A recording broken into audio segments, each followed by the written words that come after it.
Sejam bem-vindos, meus amigos, ao 13º episódio deste pod videocast Scientifics by Fuchs, um guia para qualificar opiniões. Depois de toda uma base bastante de princípios de ciência clínica, epidemiológica, médica, predominantemente, mas tocando em outras, estamos vendo exemplos aplicados para embasar uma opinião que darei mais adiante sobre o surto epidêmico, aspectos controversos, e eu tenho a minha opinião. Eu vou dá-la daqui a agora 2 episódios, ou 3, daqui a 3 episódios, 15º episódio, será o fim da série, esta série. Depois trataremos de outros assuntos, se vocês me convidarem para tratar de outros assuntos. Dia de sol, um pôr do sol, né? O meu editor, meu diretor de produção disse, olha, talvez tenha que gravar de novo, porque não ficou muito boa a imagem. Eu acho que está bem, é com o sol que está homenageando talvez a passagem do nosso surto epidêmico da pandemia. A pandemia pegou todo mundo, os vetores não são rastreados, todo mundo está exposto em tese. Agora pode haver um surto epidêmico que é agudo, acometendo pessoas, consome os mais sensíveis, os suscetíveis e depois diminui. Em alguns casos diminui e vai embora, em outros casos diminui e fica por aí. O nosso coronavírus está com a cara de que quer ficar por aí.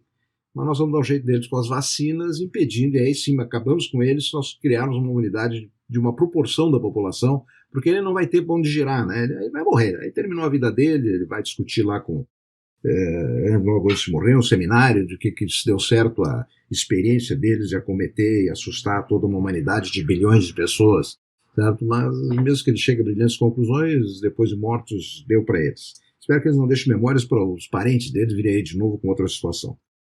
Bom, vou lhes mostrar alguns estudos observacionais sobre a eficácia ou presumível efetividade também do tratamento medicamentoso de pacientes com infecção pelo Covid. Escolhi 3 estudos e relacionados à cloroquina, para escolher também só um dos fármacos mais falado nesse contexto, como é que foi estudado isso com estudos observacionais. Tem 10 a 15, pelo menos, publicados, certo? 4 ou 5 em revistas de melhor categoria, artigos feitos de forma mais adequada. Eu selecionei 3 para vocês, para mostrar como nós podemos produzir a evidência, isolar a evidência numa observação sobre a utilidade de um tratamento medicamentoso, no caso, com cloroquina, da epidemia ou da pandemia pelo Covid-19. Os estudos observacionais a exposição ao tratamento não é feita de maneira... Ela é ativa, né? Alguém prescreve o medicamento, não é que ela caia do céu, etc. Mas a prescrição não é feita pelo critério de estar dentro de um contexto de pesquisa. Esses pacientes foram tratados. A gente vai buscar os dados, chamamos então estudos de coorte retrospectivo, porque os dados estavam lá. Quando começou a infecção a ocorrer, ninguém estava pensando em fazer um estudo da eficácia de intervenções. Terminaram fazendo agora, buscando os dados disponíveis em lugares organizados, hospitais, instituições ligadas à produção de ciência, que foram ver e produziram alguns estudos observacionais muito interessantes. Nos estudos observacionais, há exposição e não randomização a tratamento ou controle, que se associa ou não com a probabilidade maior de ficar curado ou de não vir a morrer, que no caso é o evento mais grave, que é até abordado nesses estudos aqui que lhes mostrarei, e não morrendo, em geral, fica curado. Há uma pequena parcela que, infelizmente, fica com algumas sequelas da infecção pelo Covid, certo? Mas não são muitos. Não são muitos. A cura, mesmo tendo passado lá pelo terror, pela situação muito difícil, o terror não é uma boa palavra, estar internado numa unidade de terapia intensiva, 10, 15, 20, 30, 40 dias, 50 dias, como alguns casos no nosso hospital aqui, já ocorreu pacientes com esse período de tratamento e saírem magros, saírem sofridos, mas recuperando plenamente a sua funcionalidade durante algum tempo. Então, os estudos observacionais viram, nesse caso, quem foi exposto ao tratamento por decisões dos médicos que estavam atendendo esses doentes, que é uma prescrição médica, e comparando com aqueles em que os médicos resolveram não prescrever a cloroquina. Então, aqui um primeiro deles é um estudo observacional publicado no New England, a poderosa revista aqui já comentada, é um artigo para padrões de estudos observacionais bem feito, certo? E veja, ele... Primeiro um detalhe, são muitos detalhes técnicos que envolvem um bom estudo, mas o primeiro é saber para que pacientes foram estudados, certo? Que pacientes foram estudados, em que momento da doença eles estavam. São aqueles que estão dentro da UTI, tem estudos observacionais dentro da UTI. Nada, zero. Aí diz, é muito tarde, vamos dar mais cedo. Aí os dois que eu vou mostrar a vocês são de fases já hospitalares, com uma mediana, tempo mediano ou médio, aproximadamente da média de exposição de 7 dias, 5 a 7 dias, ou seja, não é lá bem no começo, não é? Quando o paciente achou que ia ter a doença, e internados,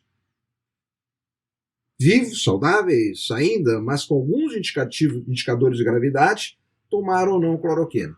Vou lhes apresentar os resultados do estudo, que são os seguintes.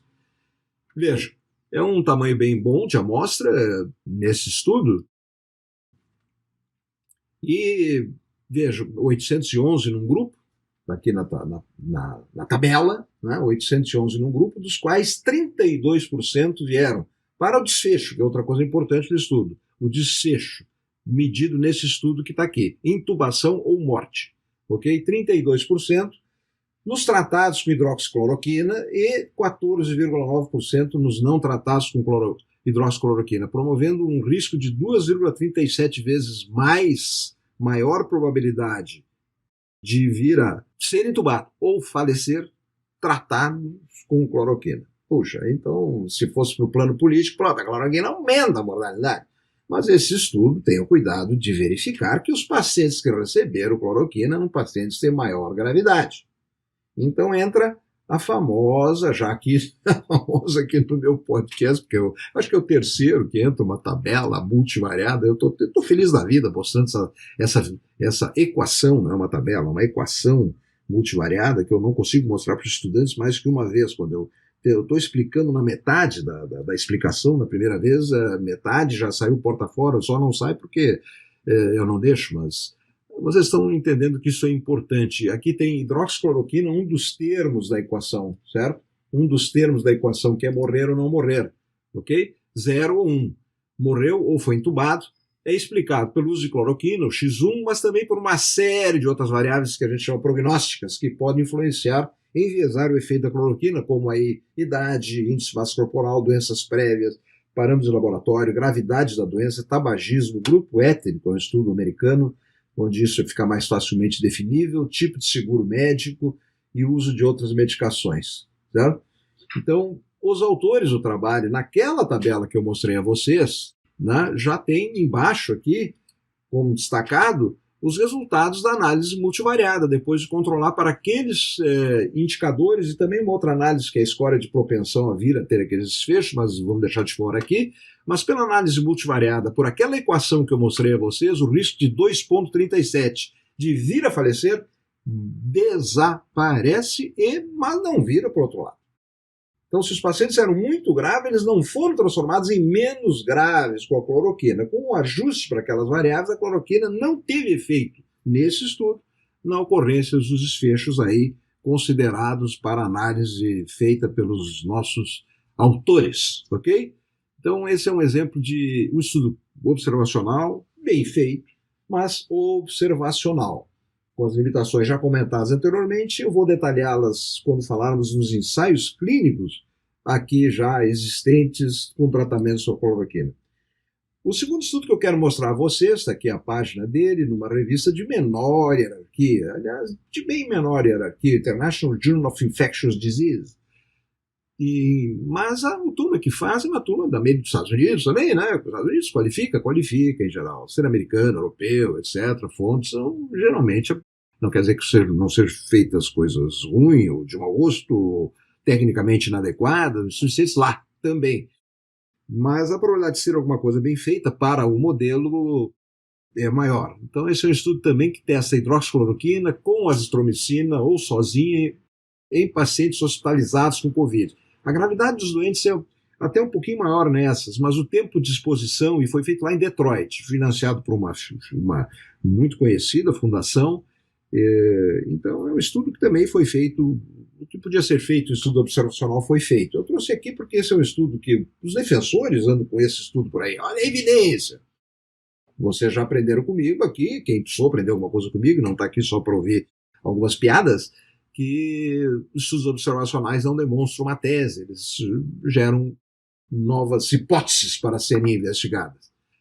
E como vocês estão vendo aqui, a figura, para quem está vendo, para quem não está me vendo, é uma figura de sobrevida. Probabilidade de sobrevida. Começa com 1 lá em cima, que seria equivalente a 100% vivos, todos vivos, obviamente, quando entraram no estudo. E depois, quando vão saindo os pacientes desta coorte, né, dá um degrauzinho, assim, que mais ou menos significa a morte de 1, 2, 3 ou 4 indivíduos. Então, vai caindo os indivíduos vivos ao correr do tempo, aqui em dias após a admissão, de 0 a 28 no eixo horizontal.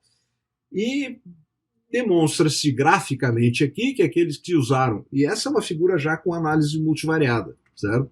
Essa não é uma figura com análise bruta, ok? Aqui, de fato, neste estudo aqui, houve uma tendência, aliás, estatisticamente, foi maior a probabilidade de indivíduos sobreviverem, o contrário de morrerem, né? Curva de sobrevida, de estarem vivos ao fim de 28 semanas, aproximadamente, eram pacientes graves, vezes os tratados com cloroquina, 15% haviam falecido, enquanto que lá na linha vermelha, lá embaixo, a azitromicina não mudou muito os efeitos, ela sozinha não teve efeito, a azitromicina, e os tratados sem nenhuma das medicações tiveram, a mortalidade era de 30% ao fim de 28 dias. É um estudo positivo, ok? Tem um estudo nulo, negativo. O que há na soma desses estudos?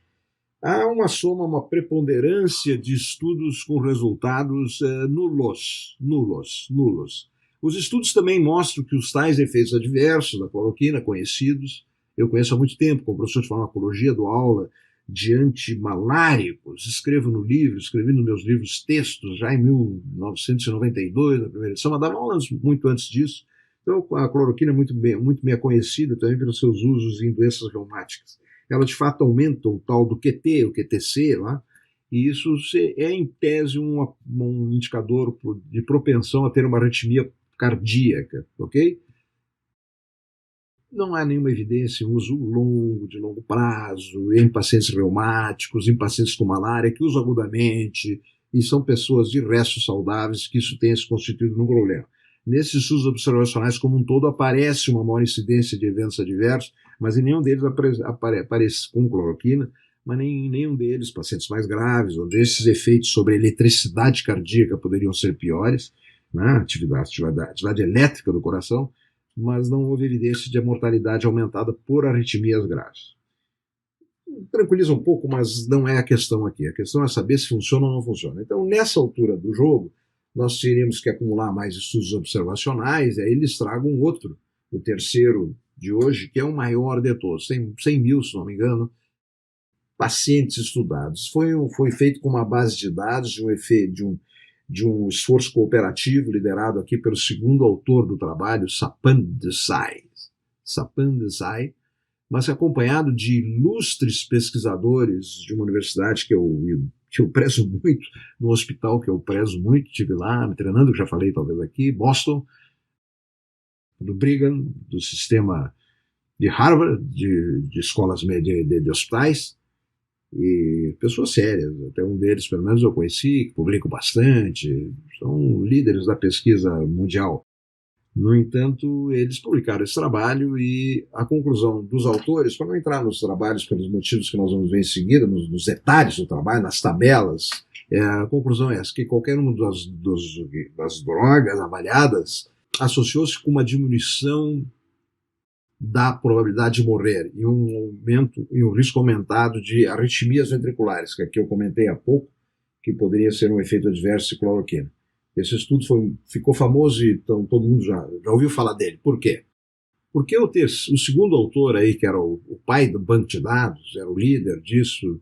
É interessante que esse estudo tem outras coisas curiosas. Normalmente estudos desse tipo tem muito mais autores, muito mais gente envolvida, mas quando ele foi publicado, algumas pessoas lá da Austrália disseram, pô, peraí, nós estamos aí no meio das bases de dados, não estou sabendo, não, essas coisas não aconteceram comigo, e começaram a mandar cartas e cartas para o Lancet, a segunda revista mais importante do mundo aí, na área médica, né?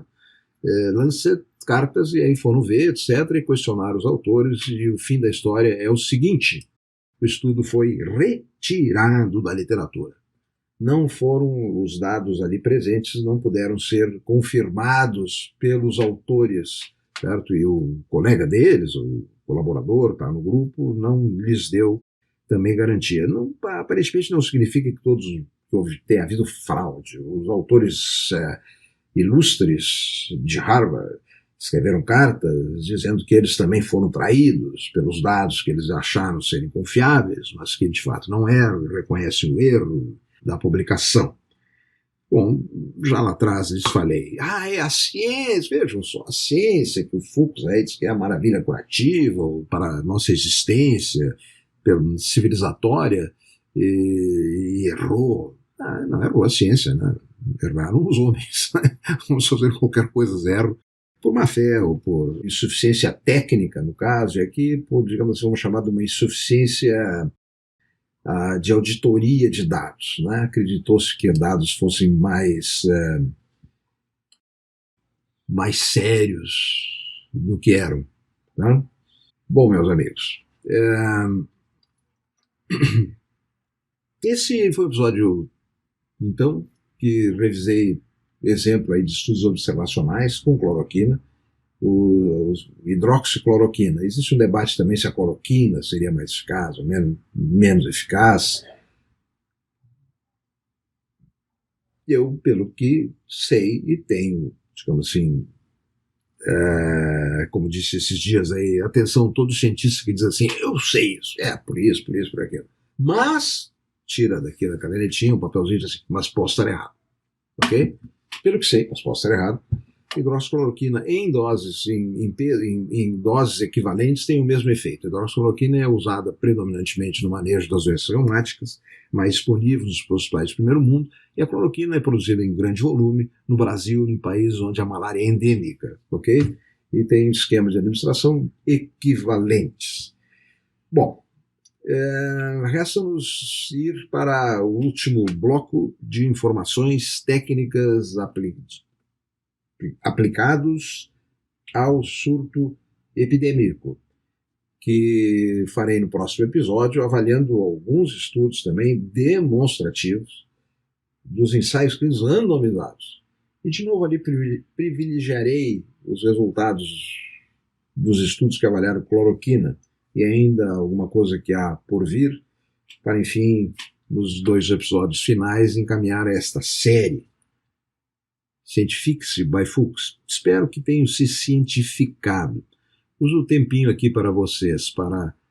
Não fiz, obviamente que eu estou aqui, um monte de amigos, parentes, pessoas que ouviram falar, dão umas palestras aqui, esses dias tive uma live nacional com a jornalista Cláudia Colucci, também estava presente, e tivemos um debate interessante, quem quiser ver isso, é da Escola Baiana de Medicina, né? Uma live sobre ciência, não é sobre o Covid, mas ele passou lá, permeou-se também, lá fez a propaganda disso que eles estão fazendo, e obviamente isso aqui não tem nenhuma estrutura profissional de promoção. Né? Então, se vocês, como eu já disse para muitos, se gostaram, divulguem para seus amigos, para suas redes sociais. Se não gostaram, divulguem também, porque pode ser que você não tenha bom gosto. E aí, para divulgar, alguns me perguntaram, hoje um colega do hospital lá me perguntou, mas cara, eu vi que passou o e-mail lá, não sei, não, tá, então vai lá no Spotify, Cientifique-se by Fuchs, cientifique.c.by Fuchs. By.fuchs também, e o meu e-mail também, Gmail, é cientifique.c.by.fuchs, @gmail, o e-mail desse cenário aqui. E também no Spotify e no YouTube, ok? Se gostaram ou não gostaram, então divulgue, os vejam no próximo episódio. Até lá, vejam só, antes de eu ir embora, ó, tá anoitecendo, belo céu, né? Porto Alegre é uma cidade linda, mas aí já é um lado bairrista. Eu prometo que não vou terminar cantando o hino do Rio Grande. Ok? Um abraço para vocês, até o próximo episódio.